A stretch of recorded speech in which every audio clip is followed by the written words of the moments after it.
think that's another thing that is quite prevalent in our industry at the moment, was that, there's a lot of banter around mental health, and it is quite alive and well, and we just need to... I'm so excited for you to listen to this week's episode. I chatted to the incredible Janine Simons, Mana Dave, two amazing salon owners, longtime friends of mine.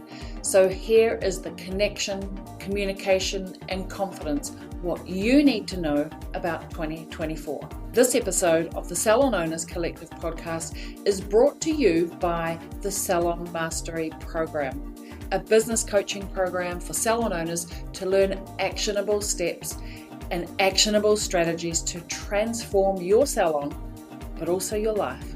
Move away from stress and overwhelm to freedom, more profit, by implementing a strategic business framework to scale your salon, with help from coaching, workshops, a dedicated success coach, 24/7 support from a community of salon owners who know exactly what you're going through.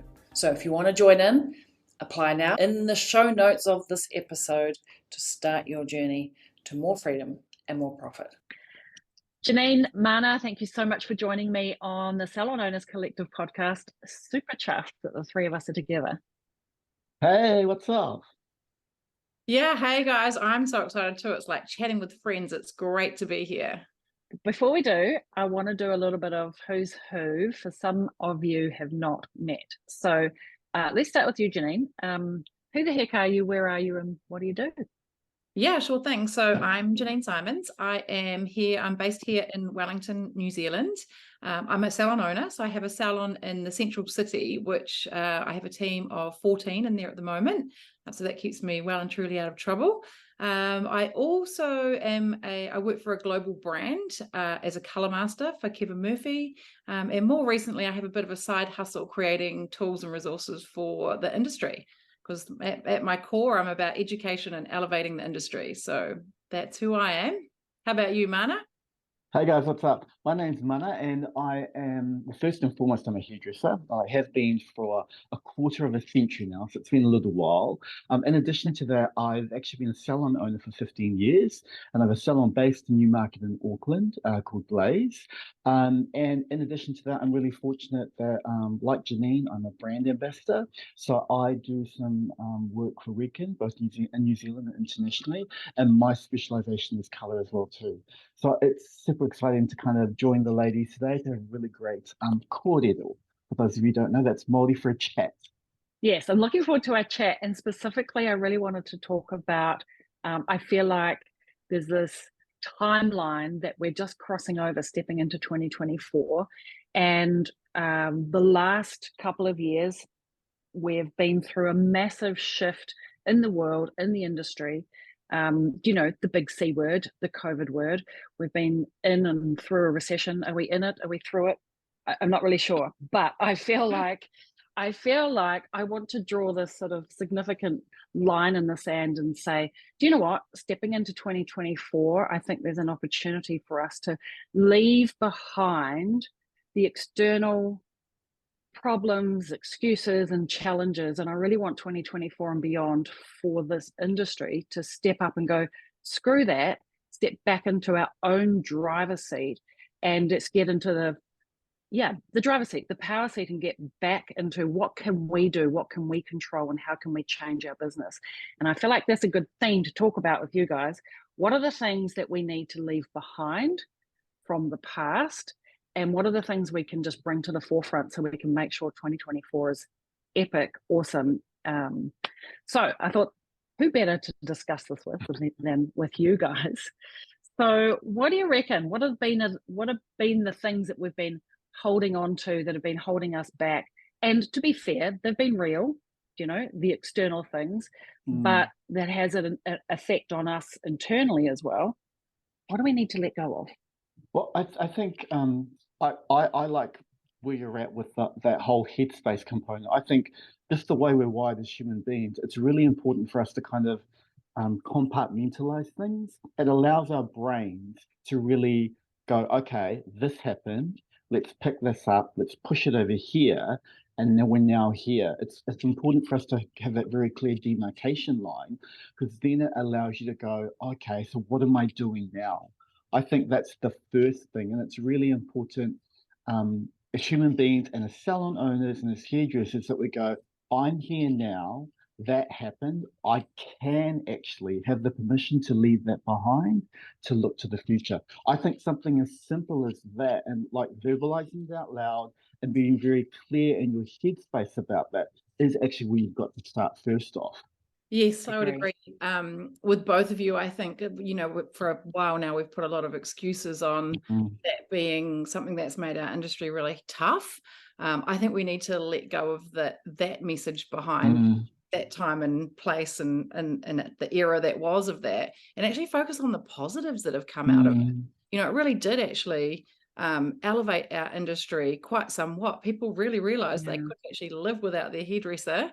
There's been a lot more flexibility in our industry with regard to hours that salons are open or hours that teams work. Also, though, what I've experienced myself personally is there's a lot more flexibility with our consumers coming in and out of the door. Like, they used to be absolutely rigid on times that they could come and the stylist that they would see. Whereas now I find there's a lot more flexibility around that, which is so great from a business perspective.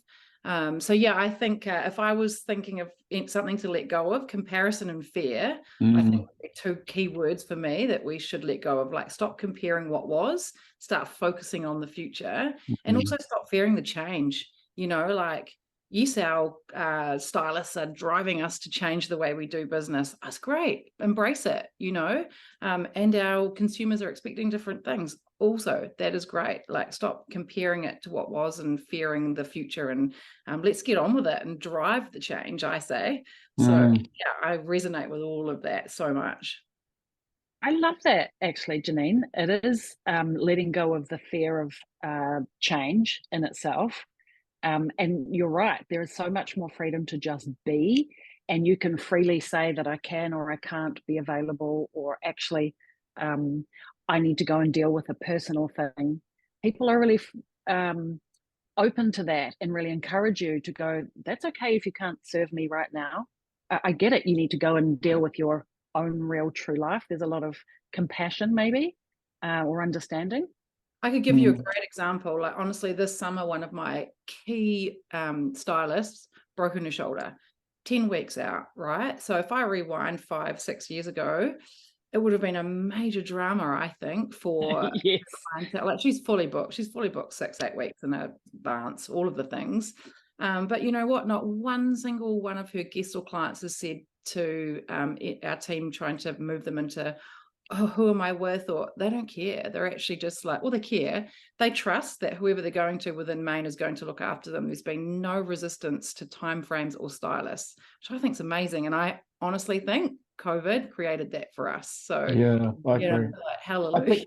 I think that you're right. That actually taps onto the thing. I think what it's given people as well too, from a client perspective, it's given them a lot more compassion, because they were without us for such a long period.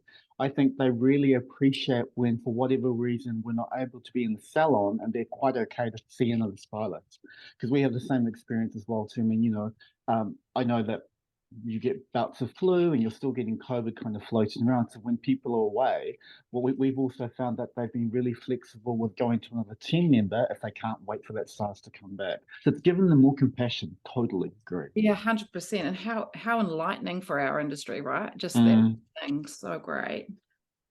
I think it extends outside the salon too, because yesterday we had a bit of a boo-boo. We sent technical glitch. We sent about 30 to 40 emails to all of our email database. Sorry, guys. And we thought, what the heck? So a bunch of people got completely spammed by us. Somebody pushed the wrong button. And so I was expecting people to, scream at us and tell us how terrible we were and what a terrible mistake we were feeling internally so bad. But instead, we got people call on the phone, email us, and to say, hey, just letting you know something might be wrong. We got all these emails. I hope it's okay. I hope the mop up isn't too terrible. And I was like, wow, it's so like people actually considered that could have been a wanted to let us know. And again, a couple of years ago, we would have just got angry emails and like, how dare you unsubscribe? Yes, So yeah. I think yeah, it goes a long way for sure. Yeah, it's a definite headspace shift, I think. Yeah, agree. Okay, nice. Thank goodness for that. Change is good. All right. What about if we take, I feel like there's this virtual line that we almost like you said, Mana, need to physically step over. Like it's almost this ritual that we want to do physically.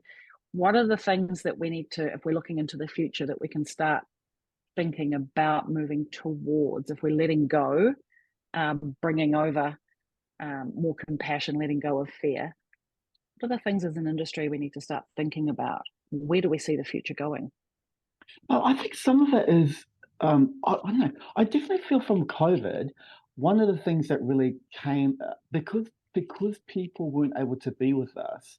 There's something about the loss of that human connection and interaction that I feel as we move forward, it's almost like we need to really heighten that and amplify that part of our business and the way we interact with our clients, because that's really hard to replicate.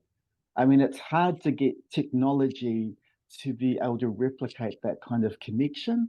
And it's actually not that new. That's an old thing. That's kind of really the core and essence of our business. So I feel like it's something that we've really got to find a way as we move forward to amplify that more. Because our clients were away from us for a couple of months, definitely in Auckland was a couple of months, a good few months. I think people really missed that element. So we've got to make sure that we heighten that and bring that into our businesses as we move forward in the salon space. Yeah, I would agree, Mana. And to your point, it is something that is not new, and it's however, I do think it is something that we need to focus on educating teams on. We spend a lot of time educating or upskilling our teams hair skill wise. It's so important that we actually teach them, how to have that conversation, how to elevate how our clients feel, right? Yeah, totally. So really teaching them to tap into how to make a person feel good, even when you don't. Do you know? Yeah. I think that's another thing that is quite prevalent in our industry at the moment too, is that there's a lot of banter around mental health, and it is quite alive and well, and we just need to embrace that and actually give humans coming in and out of our salons, the tools or the feeling of wellness. So I think, it's definitely something moving into 2024. That's a focus. And really focusing on, how can we add value not only to our clients but to our teams. I think that's a really big thing. I think too, Janine, what you just mentioned about upskilling our staff and our team, you're 100% correct, because our generation of stylists now, that we assume that they are used to having those skills, but the world that they've grown up in, those skills really don't abound in the same ways when we came through. So for us, something that we lived and breathed on a daily basis, it really is a new experience for them. So I think as a salon owner, you've got to make sure that you are putting aside the time to really teach them those soft skills, to be able to read body language, to hear what the client says when they're not using the right words. Really, really fundamental core things like that will really help to heighten that human connection with our clients. And then the flow on from that is the connection and the return business. That's going to go through the roof.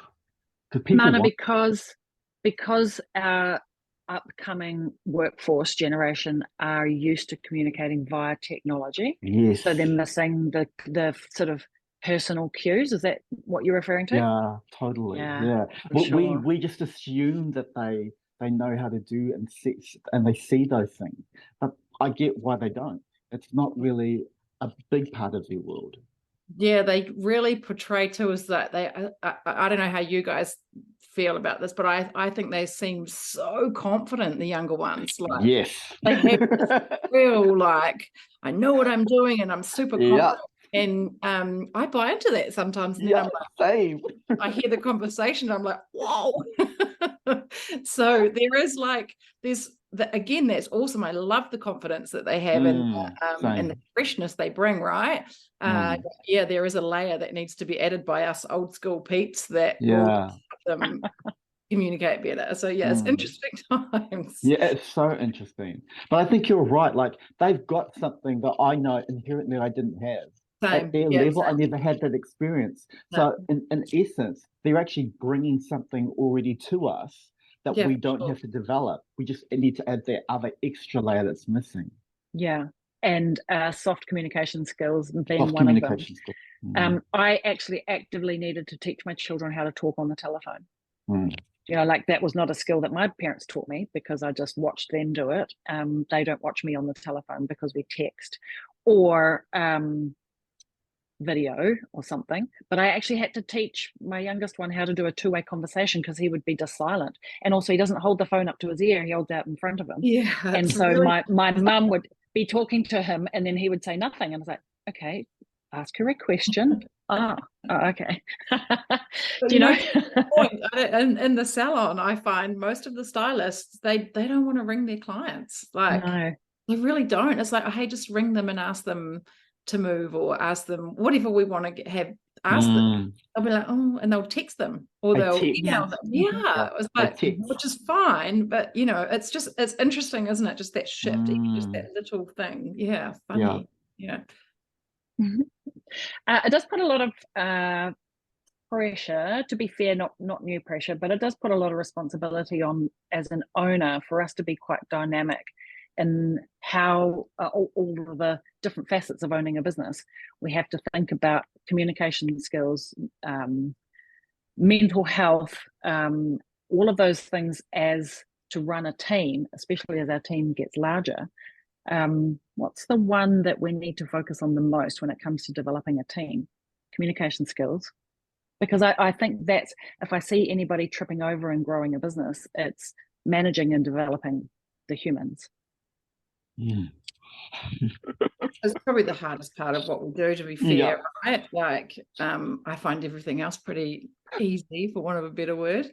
I mean, the investment in humans, it's constant, and probably like you guys, you know, when I talk to a lot of salon owners, it's the one thing that drives them crazy and they get a bit resentful about it. I remember going on a course back in my early 20s, and I was a very new salon owner, and this lady, Nurgish Walsh, I don't know if you've ever heard of her, she said, you're basically a professional repeater. And that just stayed with me. And because I have that message, I don't get resentful about the fact that I'm constantly regurgitating and teaching the same things. And, you know, because that's HR, that's having humans in your world. Yeah, really. It is. You actually, what you said just triggered something for me, Janine. I was thinking, you know, one of the things I've probably noticed with this new generation is because of the world that they grow up in, they actually find being debriefed or getting critiquing or advice, they find that really challenging. Yeah. And because of that, I think one thing I have noticed is that they can be really great at looking at the things that they do well, but they get scared to look at the things that they need to work on. So one of the things we really try to do is kind of help our team to understand the things that they see as, for lack of a better word, their weaknesses.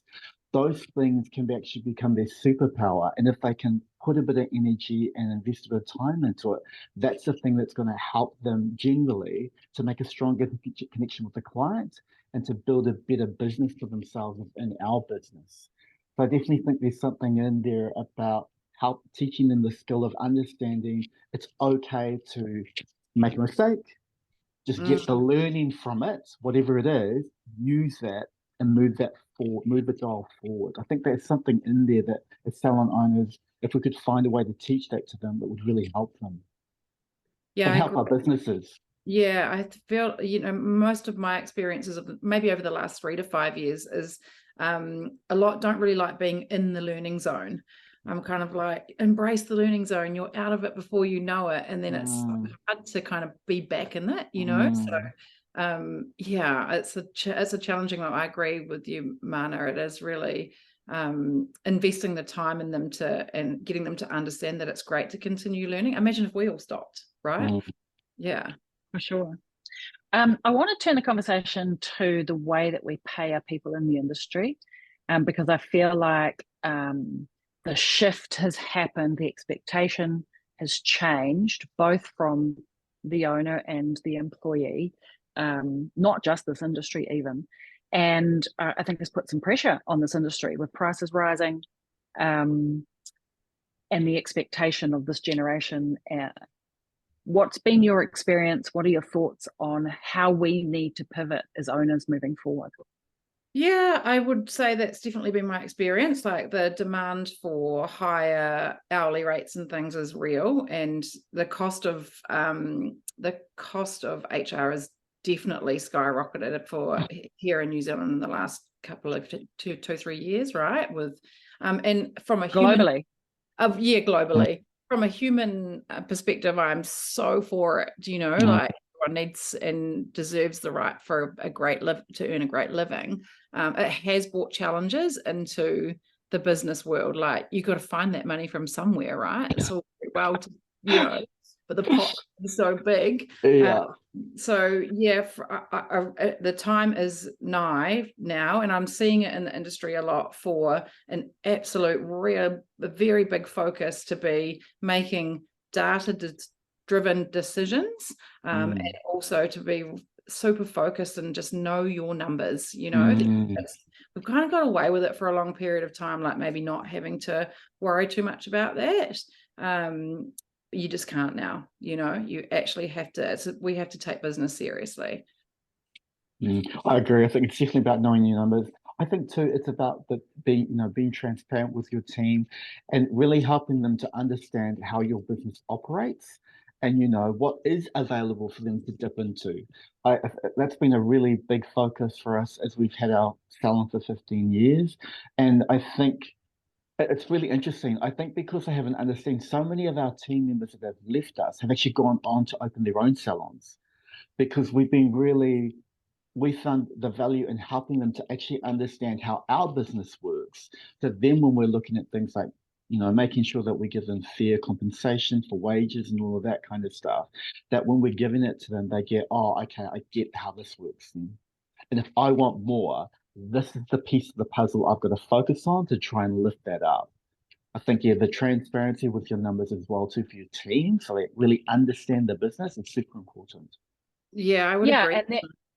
And then giving them the tools to be able to upskill, because the maths is the same. I mean, there's only 100% of the money that there is. You can't magically make more. So how do they get a bigger piece? You just have to make the pie bigger. You can't give them a bigger piece of the pie.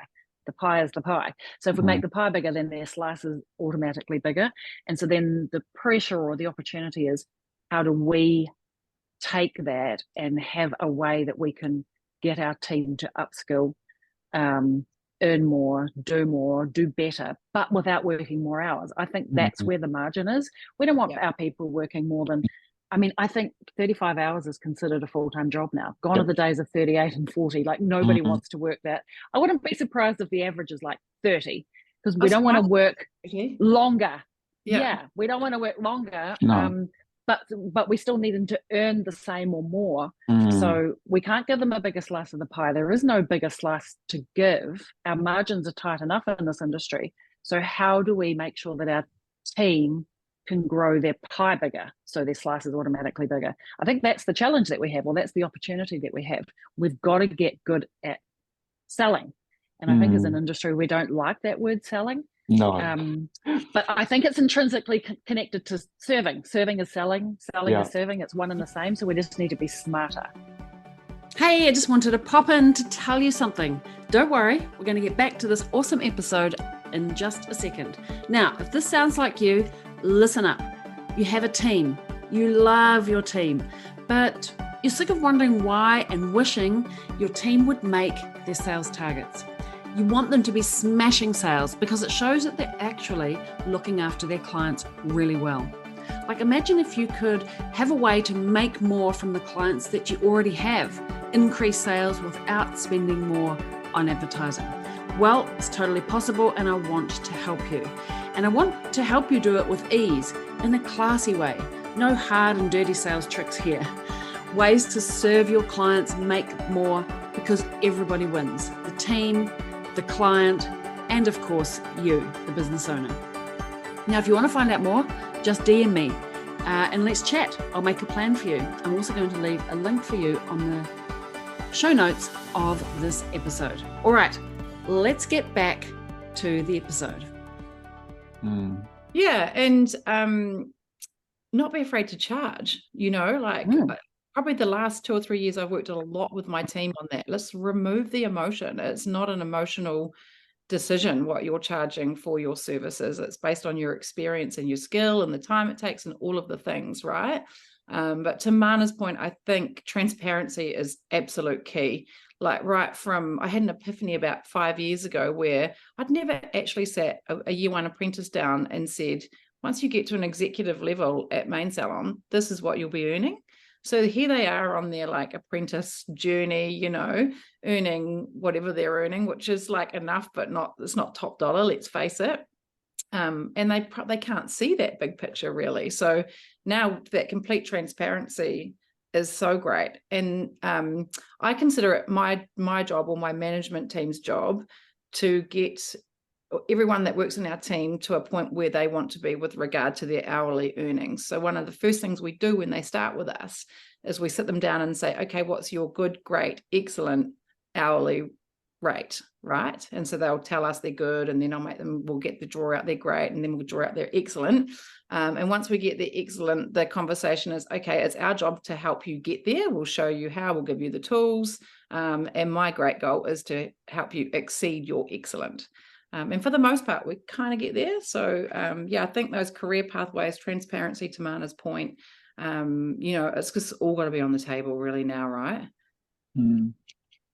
Yeah, well, I think when they get an understanding of where they fit in everything, it's that whole thing about, okay, I feel more secure, I feel more stable. I can do the things I need to kind of do to get where I want to go. Yeah. That might be outside four walls too, right, Mana? Or like they can earn, further income through education or working for a brand or doing creative work or whatever that looks like. It doesn't necessarily, we're not limited to one income stream, and neither should they be if they have desire, Yeah. People will leave us when they run out of future. So I think that's part of our responsibility, is to create future with them. The majority of it, hopefully, is inside our own businesses. But to your point, Janine, why not expand those opportunities while they can still work for you? Yeah. It's a good segue to talk about this kind of solo movement. There's a bunch of businesses feeling the pain of people leaving and just going out on their own, whether they're doing it at home or they're renting a chair somewhere, or this, I know, in the Northern Hemisphere has been done a much longer, but it's becoming more prevalent here in the Southern Australia, New Zealand. Do we fear it? Do we worry about it? Is this going to kill the industry, or is this an opportunity for us as business owners to build a brand? What are your thoughts? Oh, I always look to the opportunity. Always. Of course. I mean, you have moments where you're like, oh, because it does affect us. Let's be real. We are losing some great stylists to that space. I kind of think it's great in some ways for stylists, though, too, to be able to have that opportunity, maybe to step into that without being a full salon owner, because I also worry about that.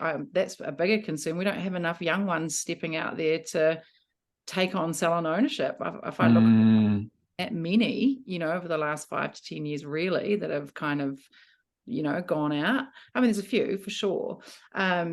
So yeah, I sort of think it's great for them to have that opportunity. And I believe there are staff or team members out there. Yes, it's hard to find great ones that will fit your culture and your brand, and that we're all responsible for growing them too. And there's not enough of that happening either, in my humble opinion. So there's a lot that can be done to solve that problem. Also, Larissa, to your point, a lot try that and then find out that actually it's lonely at the top. It's lonely out there working as a solo freelance stylist. And so there's a lot of there's a lot of kudos and benefits to working in a really beautiful team. So they often, it comes back 360, I'm starting to find. So yeah, I think don't fear it and just kind of embrace it as much as we can again, and support it and do what we need to do to keep our own salons and brands strong.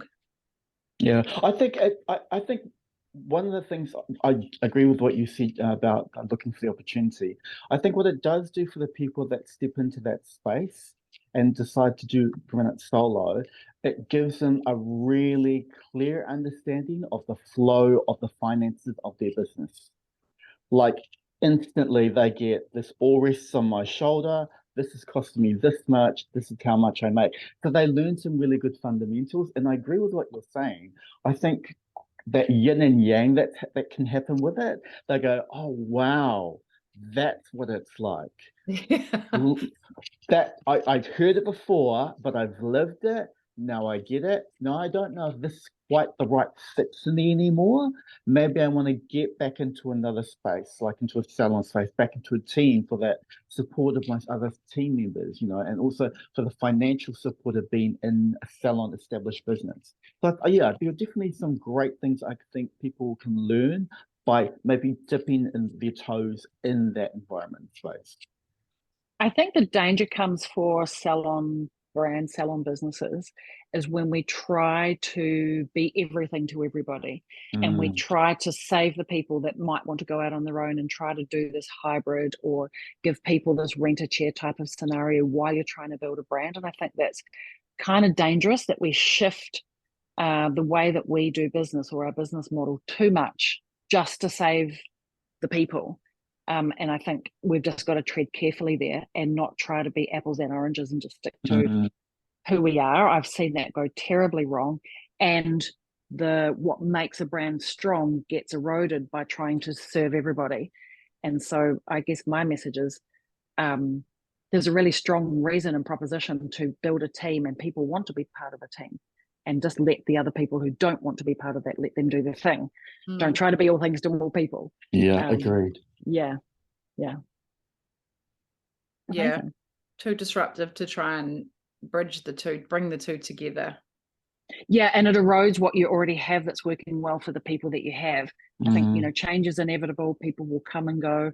We want to hold on to them as long as we can, but people will always leave you. We will always be the last man standing inside of our business, ultimately, So let's not be fearful of it. Yeah, that's right. Yeah. What are you guys looking forward to the most in your own businesses in 2024? What's like the big, exciting thing that you're going to do this year, or the thing that you're looking forward to? Give us a bit of a bird's eye view into the next 12 months for your business. Yeah, sure. So, well, I've got a few things on the table for 2024. One of our key focuses is, embracing technology more. Obviously, it's as much as we're human centric, there's a lot of tech out there that helps us do better business. So, one of the things for the team will be a big focus on social media. So what by that I mean, we're already pretty strong from a salon perspective. But each individual within it come and go a bit on social media. So anyone that's not kind of an exec stylist in our world for 2024 will be starting to grow their brand online, sort of their business under our business type of thing. So I'm excited about that space. I've got some great talent in the team, and I'm really looking forward to showcasing that and helping them see how much more money and how easy it is to grow a clientele and all the things that they can achieve through some dedicated social media. And the reason my execs don't have to do it is because they're fully booked, right?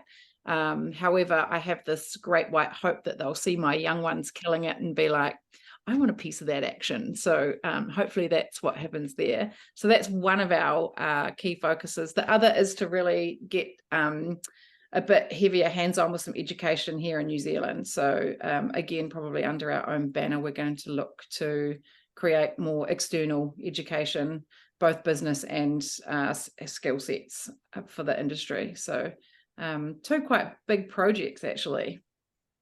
So Janine, I'm keen to know, is that you and your team stepping out into education, like your executives providing education for the industry?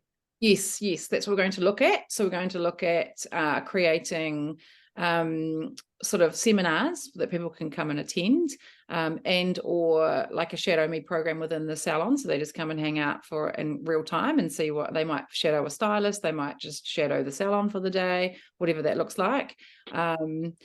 And or some of mine traveling around or going wherever the demand is for them to go and teach whatever their skill strength is, for a day or a morning or something. Yeah. I love that so much because it fully ticks the career pathway for your own team. It provides something to the industry. And I've seen you do this in your last business actually, and you smashed it. So I will be watching that excitedly. Yeah. What about you? Yeah. How about you, Mana? Oh, from a business perspective, it's still early days yet, but at the moment we're looking at potentially having another site, which will be in quite a different destination to where we are currently. We've been looking at it for a little bit, and we feel that the geographic area that we're looking at has some really good untapped potential. And I think we're at the point where we can use, I guess, what we've built with the Blaze brand to have another site somewhere else in a different area that would allow us to kind of provide that same kind of, I guess, Blaze experience, just in another environment. So it's still early days, and it's going to take a lot of work, but it just feels like the right time. I think it's going back again to what you mentioned earlier, Larissa, about really drawing the line in the sand and going, okay, this happened, that's there, we're here, now where are we going to? And it really, I think, from a headspace and business perspective, keeps going back to the same things about just being very clear on who you are, and then with the movement forward, being clear on where it is you want to go. So that's really the one big focus for us for this year, because it's going to take a lot. Yeah, it's going to take a lot. And also, can I just say, way to lead? Like, a lot of people are like, oh, I can't do that now, and all the things. Yeah. I'm like, yeah, get it. It's exciting. But the time does feel right for it. So yeah, that's our one big focus. Yeah, good. I love the laser focus. That's a big enough project on its own for sure. Yeah. So both of you as business owners, I would love to know, what is your mantra or quote, or is there something that kind of keeps you focused on the straight and narrow? What would it be? I always have a quote floated. I'm a queen of quotes, actually. If you ask my team, they're like, oh, that's a Janineism. But at the moment, one of my key quotes, well, I have two actually, and I'll share them both. The first one is, comparison is the thief of joy. I feel like we spend so much of our time now looking at social media and comparing it, and I'm just like, it makes you feel ungrateful and all of the things, So that's a really big one for me at the moment. And the other one is, don't expect different results if you keep doing the same behavior. So that's kind of a main one for 2024, like we've got to look at everything, guys, and shake it up and do things differently to get a better result and a better lifestyle out of it for everyone. So those are my two. How about you, Mana?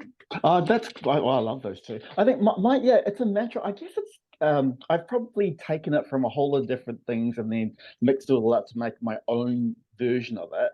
But it's what I mentioned earlier. I think it's like, know who you are, know where you want to go. And I think I love that statement because there are a few different layers to it. I think knowing who you are, it just takes everything back to the core of who you are as a human being, who you are as a business, who you are as a brand, and it allows you to get really crystal clear on the things that are your superpowers. Then the next step of that, know where you want to go, there's hope. And I think if what the past recent years has taught us, that it's hope that's really gotten us through. That second statement of know where you want to go is that idea that there's opportunity. That's about really looking for it. And then I think also the last part of it is just then going, okay, if that's where I want to be, what are the things that I have now that I can use to push me there?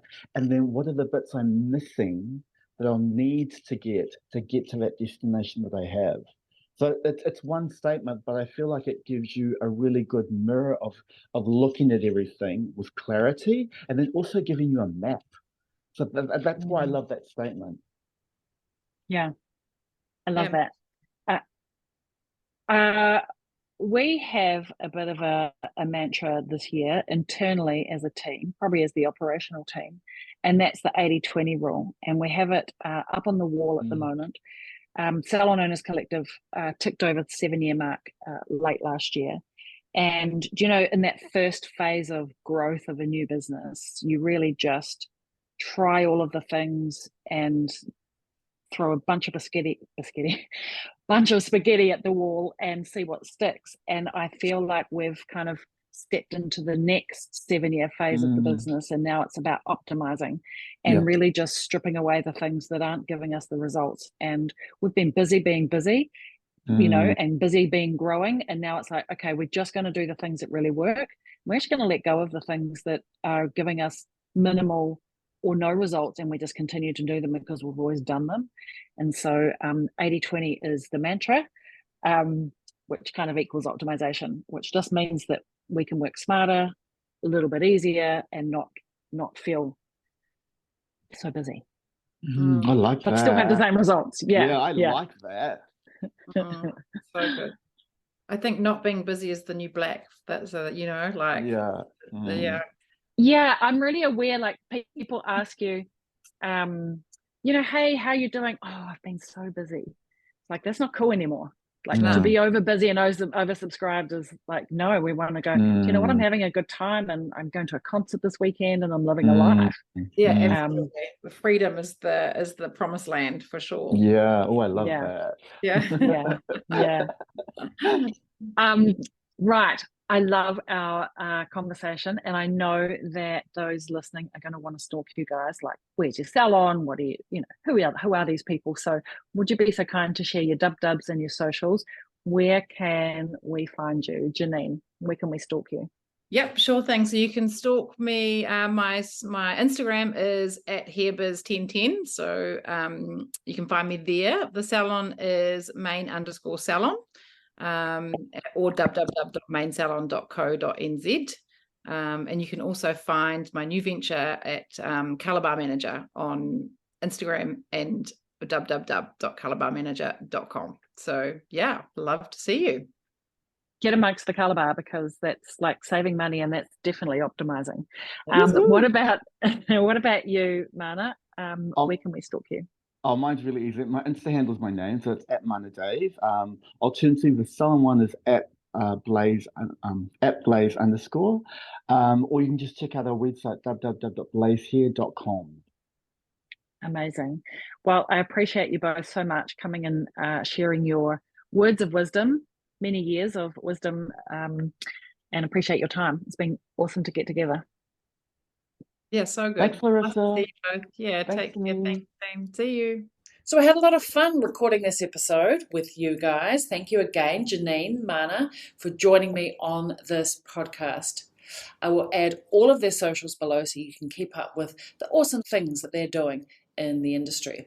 Now, I think we covered a nice range of topics that we as salon owners need to know in 2024, from our connection to our team, our clients, and how we can teach this Gen Z how to have a two-way conversation, as well as the confidence we need as a salon owner for managing our team and just knowing the numbers.